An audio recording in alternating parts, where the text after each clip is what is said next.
What is going on, everybody? AHS Rules back again with another video as we are here for our AEW WrestleDream 2024 predictions. I've tried to film this video / intro for the past 10 minutes and have botched every freaking time. So let's try not to do that again. I will go ahead and make note that I'm wearing a Supersonics hat for the occasion, mainly due to the location of the event. I also will say, and I say this almost every time I do AEW pay-per-view predictions, but AEW puts on a great pay-per-view event almost every time. I will say I will be complaining about a handful of the matchups and scenarios set up during this, but some are one of them is really warranted. The other one is just a nitpick. So let's get into the predictions. I will make note off the top that these are the matches that are listed on AEW.com and not Wikipedia, because there's an extra match listed on Wikipedia. But as always, if anything is added or changed prior to the event, I will try my best to comment my thoughts on them down below. But it also doesn't ever really help that they just add a bunch of matches during the 0 hour. So I'm like, I don't get to provide predictions for those. So time will tell with that. So, one thing of note on the website that is listed is that the return of Swerve Strickland will be taking place. Something really to predict with that. So, I just had to make that note. Now, we talk about the only match announced for the 0 hour right now for the Ring of Honor TV Championship. Atlantis Jr. versus Brian Cage as your resident and self-appointed ROH expert, because I review ROH every week on the channel.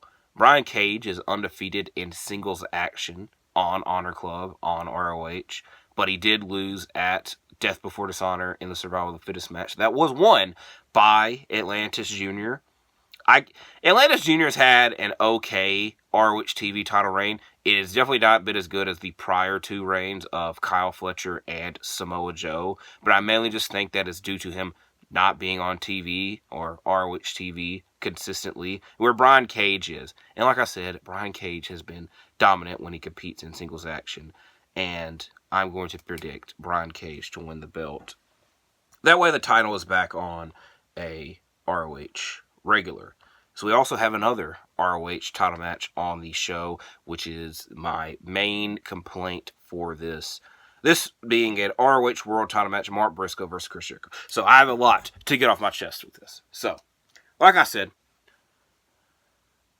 the main complaint I have is I feel one that every person should have involving this match. I think some people just brush it off and don't really care, but I was really pissed off with how and why this match was set up, and Chris Jericho's comments about Jay Briscoe and just bringing that into this rivalry and match, and I just absolutely hate it and just didn't want it to happen, especially after I've been very critical on Chris Jericho the past year plus, and mainly my main critique is just that he gets into these rivalries that go on and on and on. And I'm hoping that this is not one of those. This has been very short, where compared to his last one with Hook, it literally went on from like February to freaking August.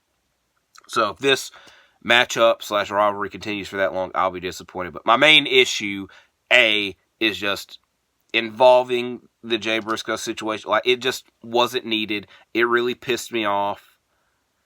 B, I gave Jericho, like I said, I said, I've critiqued Jericho a lot over the past year, and I was like, you know what?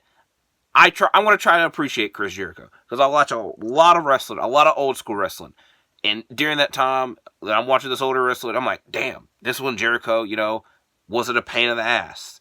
So I was trying to bring back those memories, and then immediately this bullcrap that I just keep saying I hated. C, and this is one that maybe I'm overreacted to. I don't want to see another Chris Jericho ROH World title reign.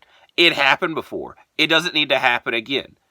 And it was a meh title reign. Where the Mark Briscoe title reign, I'm enjoying. The main issue is that he's not on ROH as much as he probably should be, but he's mainly on AEW TV, so he's getting more exposure, more TV time there, so it's not the biggest issue. And I know I've spent a lot of time talking about this match, and it's just the second match on the show, but as someone that goes through and watches ROH every week, I feel it is noted. As someone that had a big issue with this match, I had to get it off my chest. That being said, I am picking Mark Briscoe. If Jericho wins, chaos will ensue in my household because I will be ranting, raving, and probably more disrupted things. So to provide that from not happening, please, Mark, win this matchup. And do not continue this damn rivalry. There, I said a cuss word.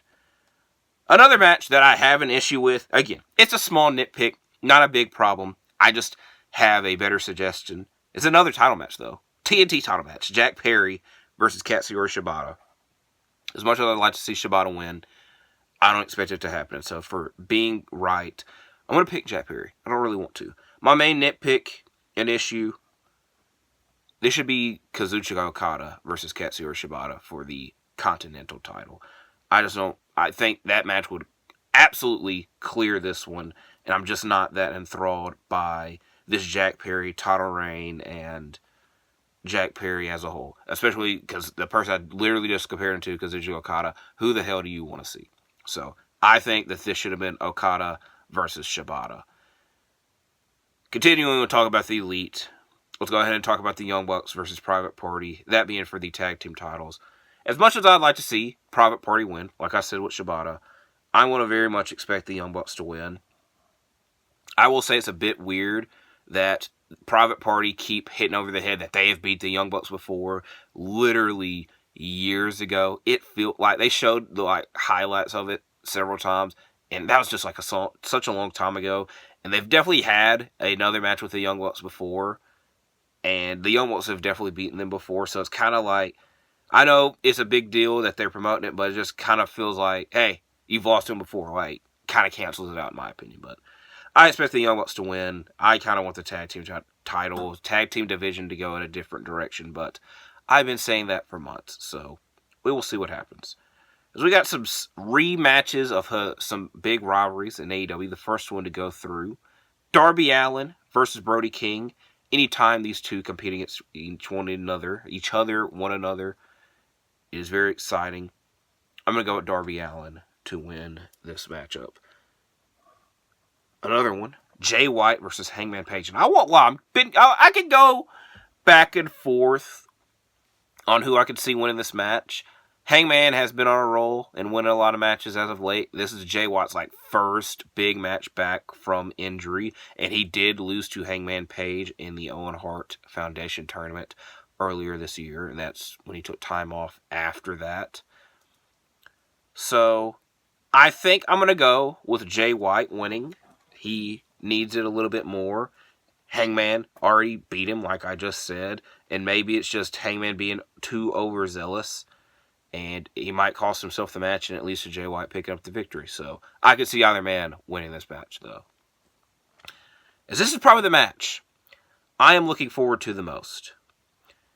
And I won't lie, it kind of changed my whole thought process on the show. Because going into it, I was kind of not hating on it, but I just wasn't as excited as I was for All Out / All In. And even then, I wasn't bouncing off the walls. But this match kind of changed my whole perspective. A 2 out of 3 falls match between Hologram and the Beast Mortos. Now, I'm going to try to manifest this. I'm going with the Beast Mortos. Now, AEW for a while had the records on the website. Now, if I wanted to go look at the records, I'd have to go somewhere else. But Beast Mortos has won one match in 2024 as the last time they had the records up on the website, which was a month ago. And the Hologram, they beat over your head that he is undefeated. He's the new sensation in AEW. Beast Mortos should be presented as that. Beast Mortos should win a lot more matches.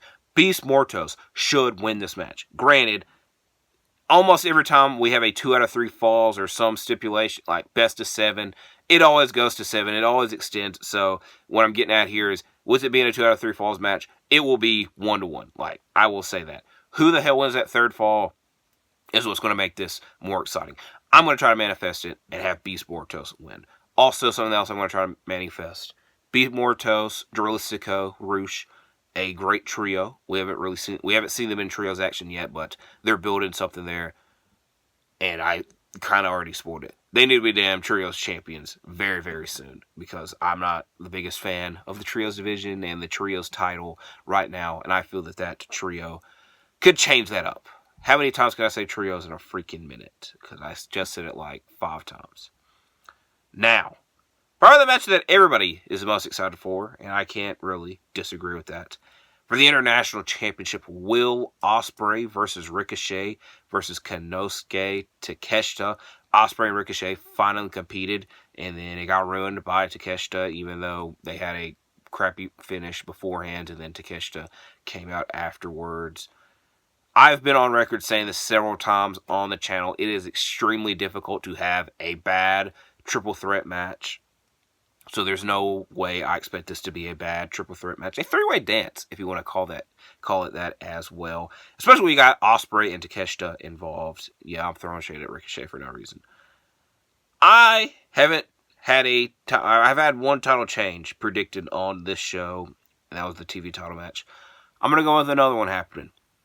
We're going to finally see Takeshita with some gold. I'm going with Konsuke Takeshita to win this match. Ospreay's had 2 great international title reigns. I kind of want to combine them both because they're just so close together. But Ospreay's been a great international champion, but it might be time for him to move on to something else. I will also say this, because I was talking about this with somebody else, because it's kind of a very head-ass statement this past week on Dynamite. But Don Callis is like, I've moved on from the best wrestler before. I'll do it again. That was a head-ass statement if I've ever heard one. Because how would one be the best wrestler, and then you go to the next person's the best wrestler? So you also, hypothetically, you would add the 2 best wrestlers and moved on from them. I can't really think of a good. That would be like Phil Jackson going on from Michael Jordan to Kobe, and then he goes to Jaylen Brown. It's just not the same. I didn't really know a good comparison, so I just want to point that out. That statement, confused the fuck out of me. I'm just dropping cuss words all in this video. I apologize. Next, women's title match. Mariah May versus Willow Nightingale. I just feel that Mariah's title reign just began, so it'd be a bit too early to have her lose. I also feel they probably could have waited this match out, because this is a rematch of the Owen Hart Foundation finals of the women's side. So, I feel they probably could have waited this match out, but I expect Mariah to continue her reign. And I will say that they're building up a decent track list and list of competitors in the women's division. So, it's going to be interesting for both the women's title and TBS title. So, we'll see what happens to that.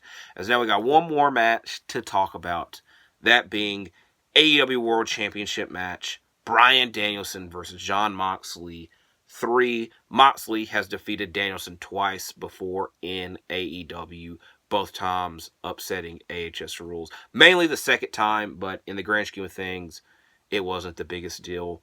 And I've said this several times in other videos that I'm looking forward to the Danielson-Moxley 3, mainly for Danielson to win. And it feels that a lot of people are expecting Danielson to lose, and that he's going to ride off into the sunset. I'm going to hope that's not the case. I'm going with Bryan Danielson to win, because like I've been saying for months and months and time after time, that I want to see Danielson finally beat Moxley, and I feel that'll be the time for it. So I'm going with Bryan Danielson to win. So we will see what happens. Like I said, if anything changes or is added to the event, I'll try to comment my thoughts on it down below. The second video of the day, second video back-to-back. Hopefully you check out my ROH TV review. You check out my WCW My GM mode. That's going to be uploaded later in the week. Lots of videos coming out from AHS Rules. Yes, I'm referring to myself in the third person. It just happens sometimes. So, I do appreciate you all for watching this video. If you watch WrestleDream, I hope you enjoy it. If not, stay safe. Enjoy your weekend and life in general. I do appreciate y'all for watching. Like, comment, subscribe, all that stuff. Because I will see you in the next one. Because I'm out.